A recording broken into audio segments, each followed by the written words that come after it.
really was considered one of the most influential, according to one of the recent journals that produced the most influential and look at the most influential scholars, is Habib Umar bin Muhammad bin Hafiz bin Salim. And the author says, I first saw Habib Umar with Habib Ali and some of their students leaving the Prophet's Mosque in Medina by the door close to the Baqi' graveyard, where many of the Prophet's relatives and companions are buried. Radiallahu ta'ala anhum ajma'in wa sallallahu ala habibina Muhammad sallallahu alaihi wasallam. They move with a sense of purpose and unity like a single body, which distinguished them from the rest of the visitors there. This was the new generation of the Habaib, or the beloved ones. And I had met Habib Ahmad Mashhur al-Haddad and Habib Abdul Qadir al-Saqqaf, two great mountains. In the autumn of their lives, I've met them, meaning at the end of their lives. Now, the energy of this young group was something different. They were like a gentle cyclone. 5 years later, in 1998, visiting South Yemen to attend the commemoration of the Prophet Hud, alayhi salam, I took permission to photograph Habib Umar and Tarim, and I was a little nervous as I set up the camera and tripod for the photo. I didn't know him very well, but had heard that he had been singled out for particular attention by various spiritual guides and scholars from childhood, as if being groomed for a weighty destiny. And I'm going to ask you to tell the story about his childhood, which is almost like Hollywood, really, if you think about it. Like it's like mythical, to be honest. It's like mythical. As I watched him through the lens, I could see how vital his spiritual energy was as he sat quietly invoking the name of Allah. He was extremely courteous and composed, but there was an air of wildness about him, an intoxicating light that drew people to him like moths to a flame and burned away the darkness in one's soul. Now, years later, his followers are in the tens of thousands. His college in Tarim Dar al-Mustafa is attended by students from around the world. When he visits the Far East, he attracts vast audiences. In 10 years, he had changed greatly, transforming from an impassioned saint to a seasoned sage.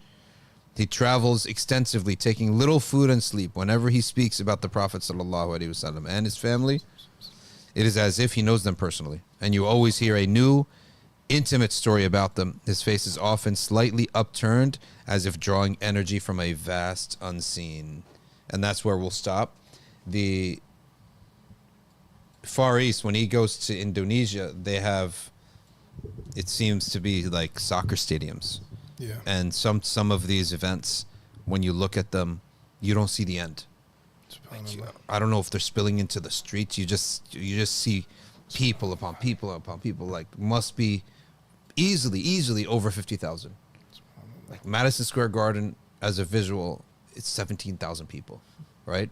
So if I'm looking at it, and it's like double that, easily double that. It could even get up to be more. It could get up to with certain majalis, especially. If you could look back at the previous visit that he just did to, I think, was it Indonesia or Malaysia? The last visit he did, Malaysia, huh? I've never seen anything like that. Stadiums, I'm telling you. Football stadiums, 80 to 90,000 people. Okay, the story about Habib Umar's youth, his childhood, this like a mythical moment. They say in retrospect. They say about Habib that, like, his father used to see him gather up pillows after his durus or go to the animals that they had, and Habib would practice delivering the dars while he was still a child. And his dad, like, when he saw that, radiallahu anhu, he saw that was like, he saw that there was something in his son, Allah yahfadhu. And specifically, the famous story that they tell about the father, Shaheed Muhammad bin Salim bin Hafiz, who was kind of like the Imam of Tarim in his time, right? And it was during the time when the communists had control over Yemen, and you hear some of the kind of like raw displays of iman in the face of kufr, in kind of when they relate the stories of how the Habaib kind of stood up to these communists. But basically any type of display of religion, you're wiped. and they were constantly attacking the communists because they were saying, like, Habibi, you can't just take people's wealth and reapportion it. This is dhulm. Yeah. So the ulama were really they were really up in arms against the communists when they came and took over Yemen. And of course they were like atheists, and they used to have like Habib always, he talks about this, he mentions this, Allah yahfadhu, he talks about how they used to have a sign that would say la sawt ya'la ala sawt al-hizb. And they had this big sign that said, no voice will be louder than the voice of the Communist Party, basically, right? And then years later, after the communists had been kicked out of Yemen and everything was all said and done, Habib hosted his Jalsat al-Ithnain, the dars where he talks tafsir, where he gives exegesis of the Quran. He hosted that class in that saha where that same sign was, in that same square. And then he said they used to say that there would be no voice louder than the voice of the Communist Party, and now you hear the voice of Muhammad sallallahu alaihi wasallam and his Lord Jalla Jalaluh blasting through these alleyways, right?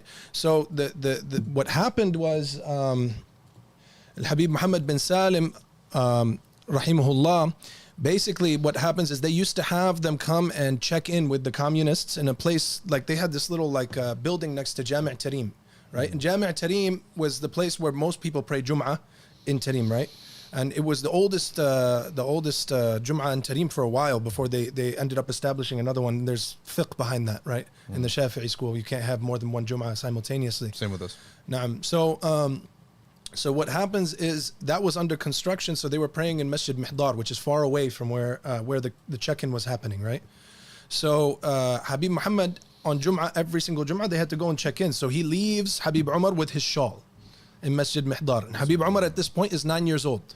He's 9 years old. He's a young boy. He leaves him with his shawl and he goes to check in, and he's never seen again after that moment, right? He's never seen again after that moment. And as Habib would grow older, his brother Habib Mashhur, Allah yarhamu, who passed away recently, Habib Ali Mashhur, he saw that like Habib was kind of, yani nash'atu was like promising. There was a lot of promise in the way that Habib was growing up, and so he had him move from Hadramaut in order to continue his education. Where he went and he studied with Habib Muhammad Haddar, who would become his father-in-law later in life, in the city of Bayda, which is in the north of Yemen, right?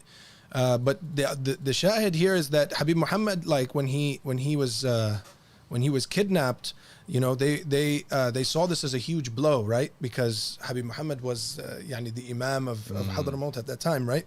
And the Imam of Tarim.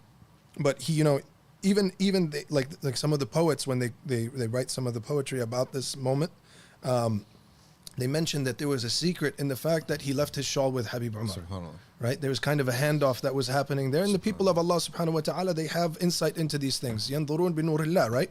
So he left it and he went istushhid. Yani Allah yarhamu. And there's many stories about the Habaib standing in the face of this kufr. Like they mention a story of one of the Habaib that he, despite them, you know, threatening them and telling them you can't come out dressed up like in the typical gear that they'll wear, right? He was walking through the streets and wearing the jubba and the imama and the rida and all of these different articles of clothing that are linked with the Prophet ﷺ by his sunnah, right? And when they saw him, they said, "Ya Habib, why are you doing this? You're going to get yourself in trouble." And he said, so that people don't forget this prophetic guise, right? So what did they do? They took him, they tied him up to the back of a car, and they started dragging him through the streets. And the whole time he's yelling, Allahu Akbar, Allahu Akbar, Allahu Akbar, until he passes out. So yani you have these mawaqif that these ulama, they stood in the face of this kufr. May Allah subhanahu wa ta'ala reward them on behalf, right? There used to be in the city of Tarim, the Ribat of Tarim, which was one of the oldest schools in Tarim, and Dar al-Mustafa, which didn't exist yet. All of these different institutions of learning were closed because of the communists. You know, Sheikh Omar Hussein al-Khatib, he says that we used to hide our books of Nahu. Subhanallah. They used to hide their books of grammar, and they used to go by night and sneak into the homes of the shuyukh in order to read books of grammar with them. And then Allah subhanahu wa ta'ala, when he saw this kind of desire to enliven the religion, Allah subhanahu wa ta'ala put barakah in their knowledge. And now look at it, spreading all over the world. I mean, we think that we have issues here. They had massive, massive calamities where they felt too. These communists are not just, they have policies that are unlawful. They're atheists. direct and open atheists, right? Explicit atheism. That's what communism brings with. The more you go up in their ranks, it's not like here you become a Western liberal and you can say the name Islam. Oh, I'm a Muslim. I believe in a higher power, blah, blah, blah. You have that here in the West where you could have that. As long as you have all the other poisons, you could say that, right? But there, it's an explicit atheism that you have to embrace. And Marx was a materialist. Before he was an economist, he was a materialist, right? He was a philosopher, I mean, and materialism was his philosophy. So they're not only facing this.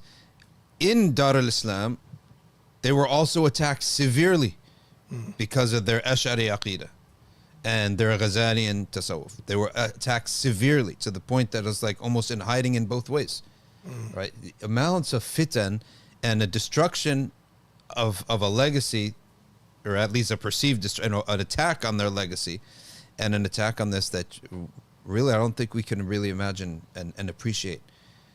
You know, the fight that they had to go through. And the fact that now it's a place where people go for ilm would have probably been an unheard of concept in 30 years ago. No. Right? This would have probably been unheard of. And the school opens up, what, 1995? Dar al-Mustafa opened up in 1995, and Habib Umar was he was the spearhead of all this da'wah, and that's why a lot of people go there. So you opened the school on the day that his father was taken. Oh, that's subhanAllah. also- So yeah, that's that's the another anniversary of the school is the anniversary that his father was. No, Was his body recovered or? they never recovered it. Subhanallah. So there was no there was janazat al-ghaib, was it even? Because there's a waiting period. If There is a someone's waiting ghaib. period. I'm not sure what they did exactly, but yeah, I mean they never recovered his body. Rahimahullah.